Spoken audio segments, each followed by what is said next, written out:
Hello, everyone. Dr. Victoria Skirbo here, speaking to you from the Seeds of Transformation Healing Center in Wareham, Massachusetts.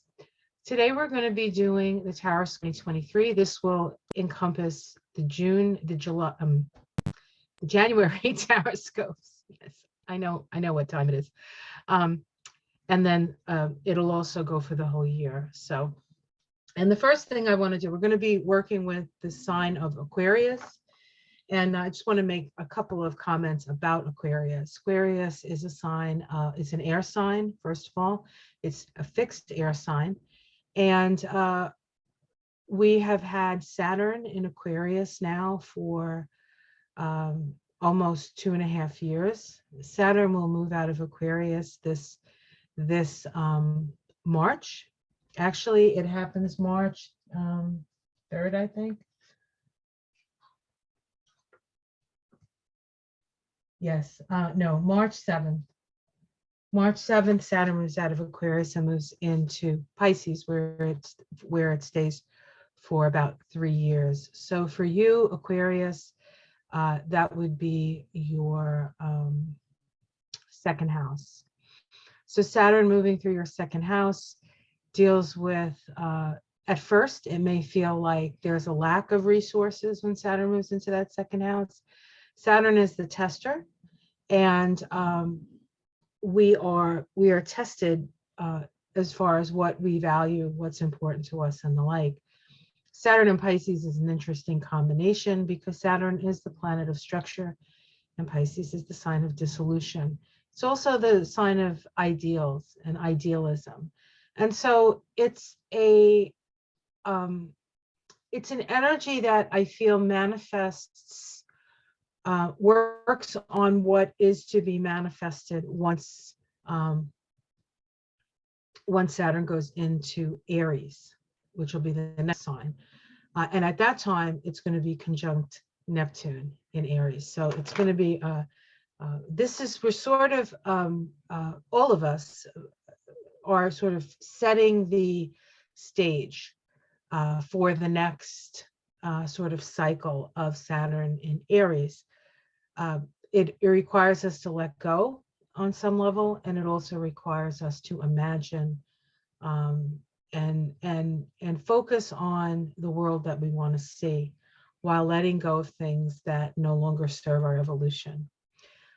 And that's going to be applied to your second house of values. So your values get challenged. Some will be let go, others will be built upon. So, and then also Aquarius. We have Pluto moving into your sign for the first time in 40 plus years that Pluto has been in Aquarius.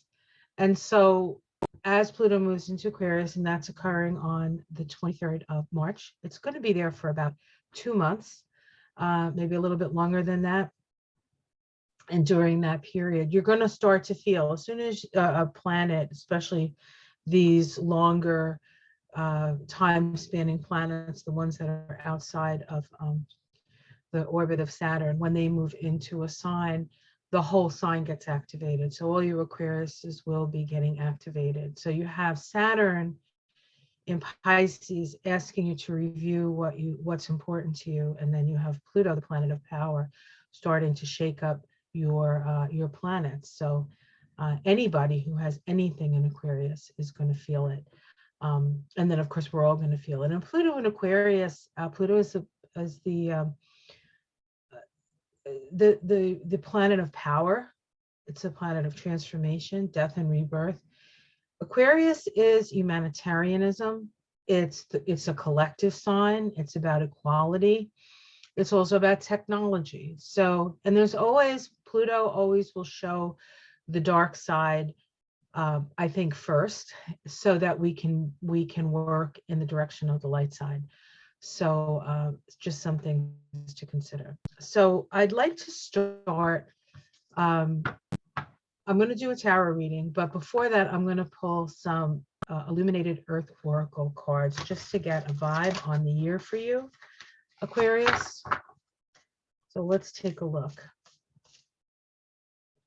Aquarius, Aquarius. Give me 3 cards from the Illuminated Earth Oracle deck to see what's ahead this year for Aquarius. Okay, we have combustion,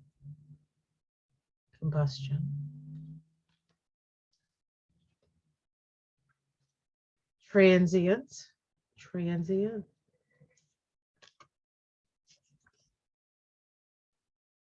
and tempest.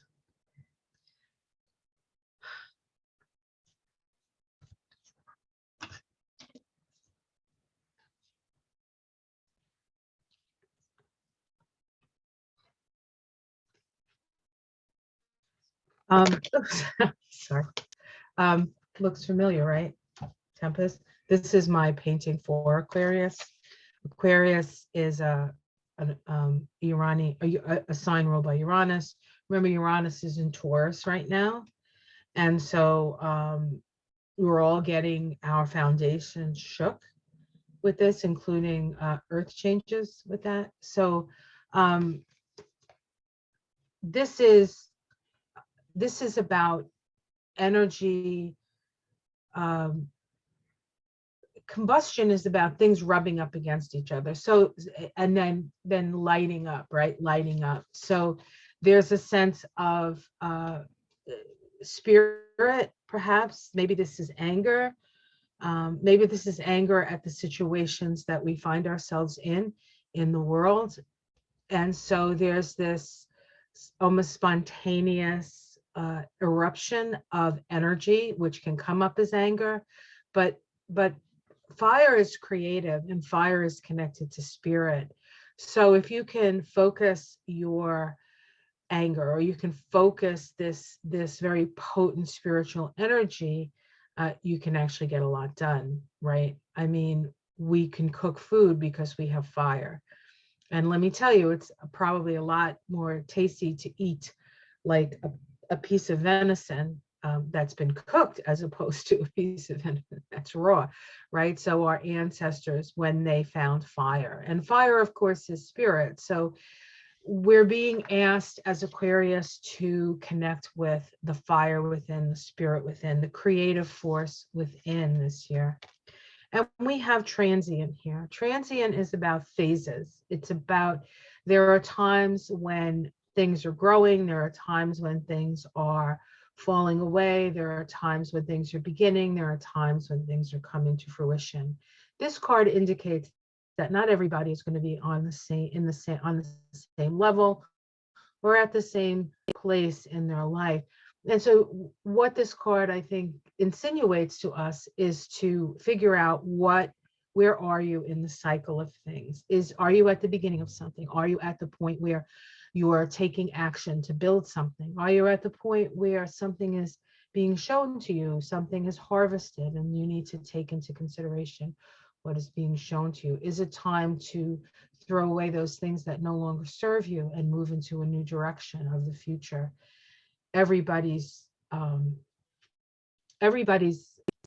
the answer to that is going to be for each one of you to figure out, where are you in this, what it is that you're trying to bring forth. And that could mean bringing forth spirit. And then we have the tempest. The tempest here is an electrical storm. Electricity is ruled by Uranus. Uranus is the ruler of Aquarius. And so there's going to be a lot of energy, a lot of crackle. It's going to feel like the world is crackling with energy. Now, lightning strikes, or lightning can illuminate, but it can also blow things out. So it is a time of, there is a sense of things happening that kind of are beyond your control, right? Or beyond your ability to control them. And so I feel like this is more of,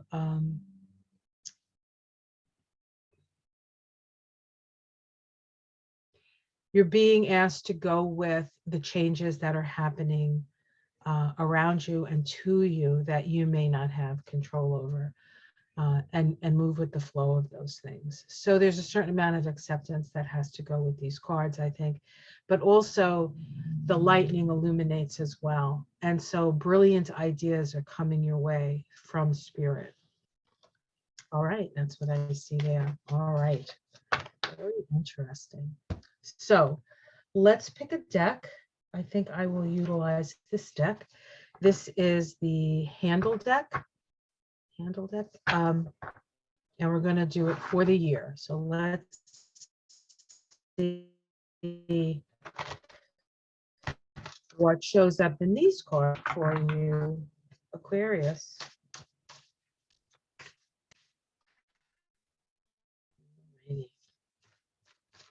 Year that is really worth talking about. We have Saturn changing signs. We have Pluto changing signs. Even though Pluto's only going to be in there for a little while, it's still, we will feel it. But the nodes of the moon are shifting. The nodes of the moon have shifted in at the end of July. The North Node has been in Taurus, and for a long time now, at least in 2022, it was conjunct the North Node. Uranus was conjunct the North Node in Taurus, sorry, and the South Node was in Scorpio. For you, Taurus is your fourth house, and Scorpio is your 10th house. And so what you've been working with and what you've been dealing with is the issues of security and the issues of, to a certain extent, how we were raised, how we were parented, how you parent. Those are all issues while the nodes are in those signs. Now the nodes are going to be at the end of July. I think it's like the 28th, but I might be wrong about that. But it's in July. And I'll do an astrology thing, so we'll have more specifics on that. Just trying to pull it out of my brain, which, you know, some days is good and some days not so good, right?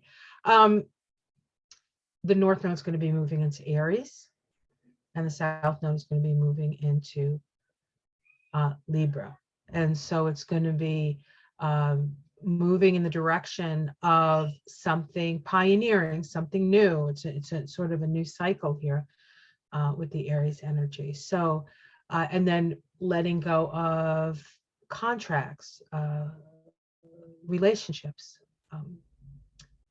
things that codependency, right? Libra. So that's also happening as well. And that's happening for everybody, but for you, happening in your third house. No, yes. It's happening in your third house and your ninth house. The North Node will be in your third house. So new ideas, new conversations, new writing, maybe some journalism if you're doing that kind of stuff, and then letting go of beliefs that are expected, socially expected of you, perhaps. Okay, so let's see what the cards say. Aquarius for 2023. So for those Aquariuses born in January, the vibration of the month and the year for you is an 8, and that has to do with finding your voice. As you sow, so shall you reap. Powerful number 8. Okay. We start with the Hierophant, Taurus. Your ruling planet is in Taurus, Aquarius. This is about your constitution, your physical constitution. So we are looking at your body, your physical body here. And Aquarius as an air sign, sometimes, and sometimes there's this, a lot of times when I talk about Aquarius, I talk about them being first timers, first timers on the planet. Like they're really comfortable with sort of those, you know, outer sort of outre, is that how you say that?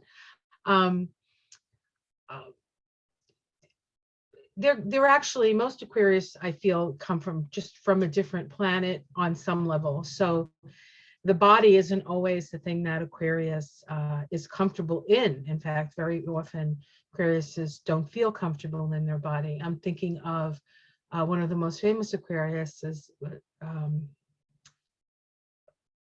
Lincoln, Abraham Lincoln, was awkward and gangly, right? Sometimes you'll see that if you have an Aquarius rising, you can be a little bit like not quite comfortable enough in your skin, you know, because Aquarius is a sign about the universe. It's expansive. It's like, it's the mind, it's what's beyond, and then you're trying to fit it in a body. So it can be challenging.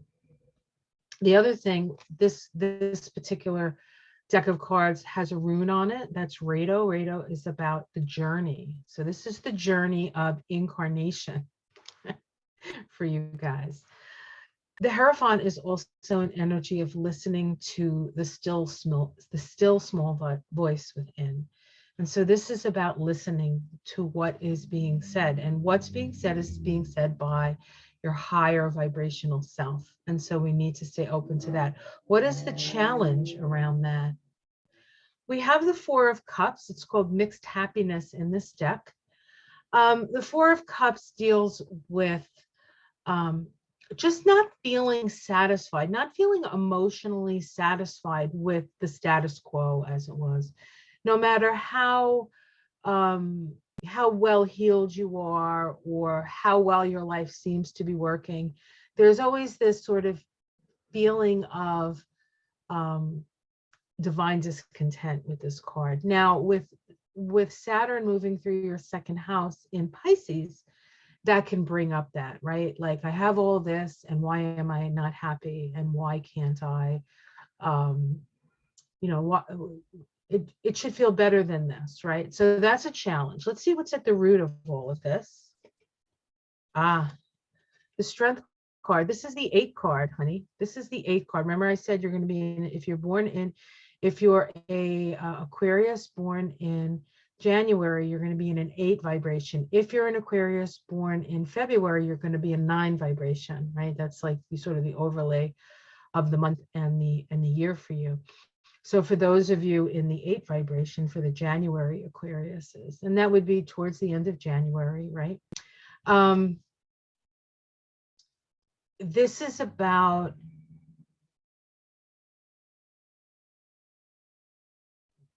the core of this, the root of this is a need to connect with your spiritual self. This is Teth, I believe, Teth, the Hebrew letter, and it's snake, serpent, right? Serpent, and the serpent, you can see this woman has a serpent in her hands. The serpent is the Kundalini force, that which lies in your root chakra, that as you evolve to lift that energy up to the third eye, right? This is about in the tree of life. This is located on the path that is completely located in the throat chakra. So this card sits on this path, And this, if you were to overlay the chakras, is your third eye chakra. I mean, is your throat chakra. So this is about finding your voice. Finding your voice. In the past, we have the Ace of Cups. The Ace of Cups. This is love, compassion, fullness, energy, the root of water, the flowing from heaven down to earth. So this indicates to me that you have a pretty fulfilling life. And yet, the challenge of the Four of Cups. So while your cup is filled with those things, love, compassion, good relationship, perhaps even a connection to source, there's still something that's not quite um, making you feel at ease when it comes to that.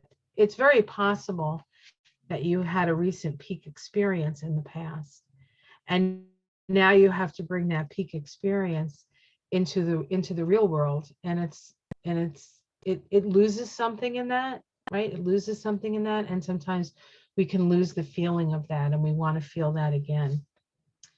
In the sky, we have the Fool card. It's so very interesting because the Fool card is the Uranus card, and we have the Taurus card, which Uranus is in Taurus, and now we have the Uranus card. So what Spirit is offering you is a whole new path.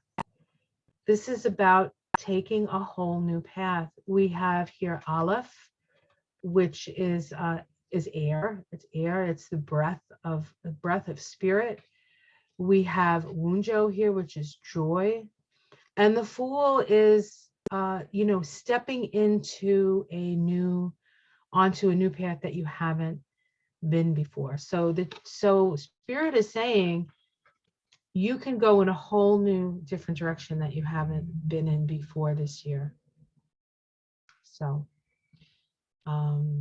very interesting. That's available to you. The immediate future. The Three of Swords. This is called Mourning. This card is called Mourning. In the Rider-Waite deck, it's the heart with the three swords and the rain, and it's tears and it's sorrow.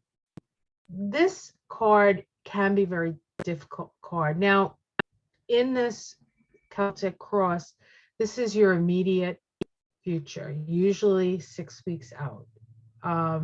Something, and I would apply this to January for you as opposed to the whole year. This is more of the January card for you. The Three of Swords is the third sword comes in to break up the stalemate of the two swords.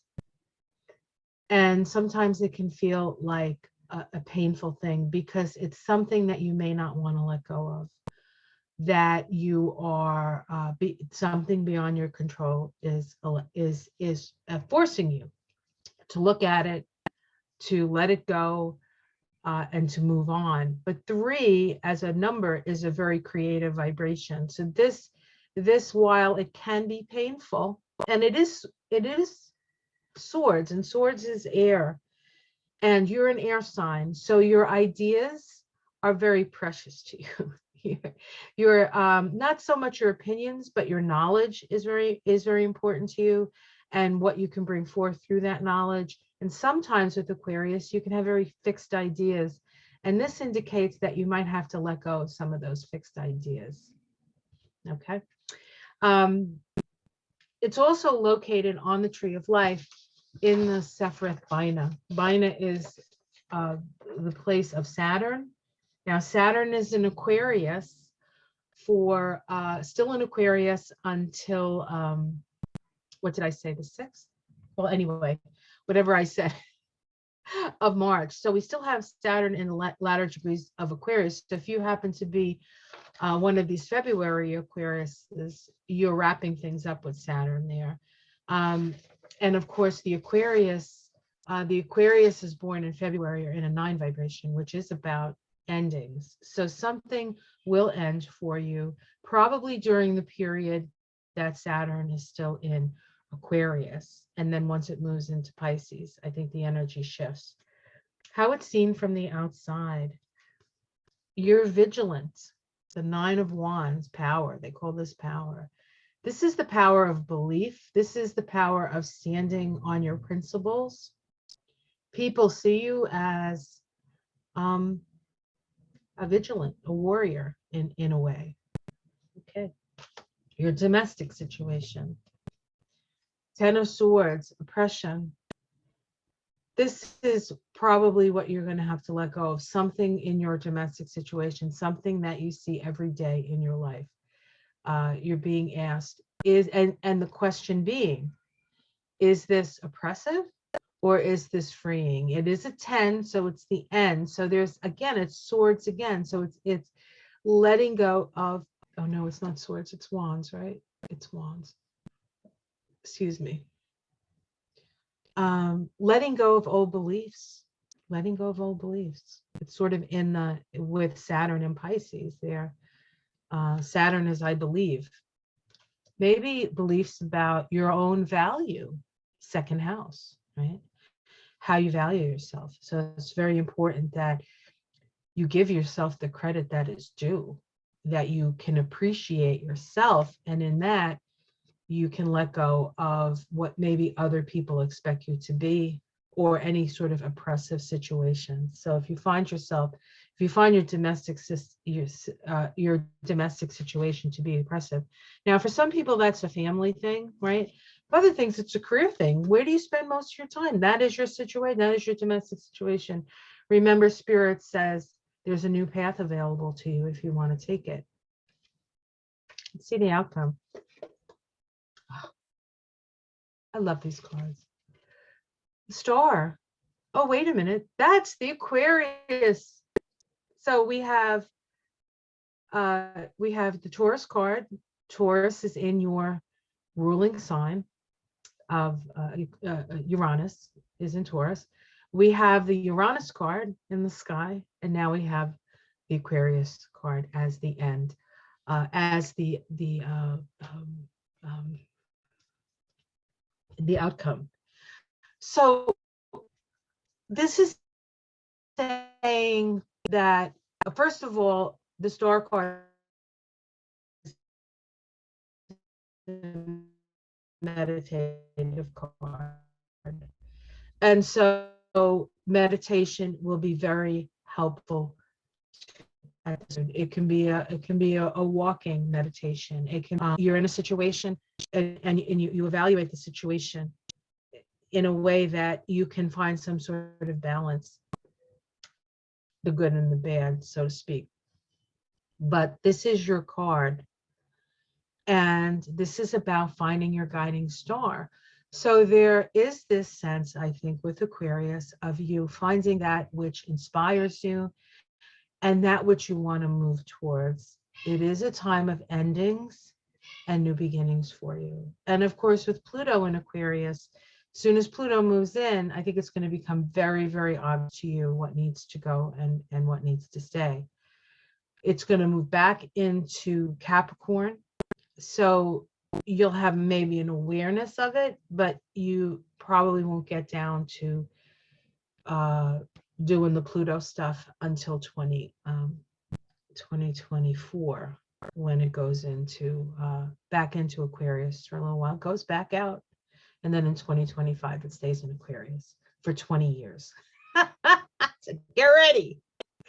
And if you want to know what that feels like, ask any of your Capricorn friends, because they'll tell you. Capricorn has Aquarius. I mean, Pluto's been in Capricorn for like 18 years, or will have been in Capricorn for 18 years. So if you need any any coaching, find yourself a Capricorn. All right. Well, that's exciting. All right. I hope you enjoyed this reading. Like and subscribe if you would. Check out my the other things that I offer on my channel. I do astrology, as you know, Kabbalah, numerology, and I do have a Patreon page if you're interested in supporting me in that way. I just started the Patreon page, so there isn't much on it. I will honestly say, but there are some things that you can only see on Patreon, and I'm going to be building that up this year. That's one of my goals. I have Jupiter in Aquarius, so I got to get my stuff out there. All right, everyone, have yourself a wonderful year. Have yourself a wonderful month, and I will see you again next month for the Tarot-Scopes for the month of February 2023. Until then, take care of yourselves, and much love. Namaste.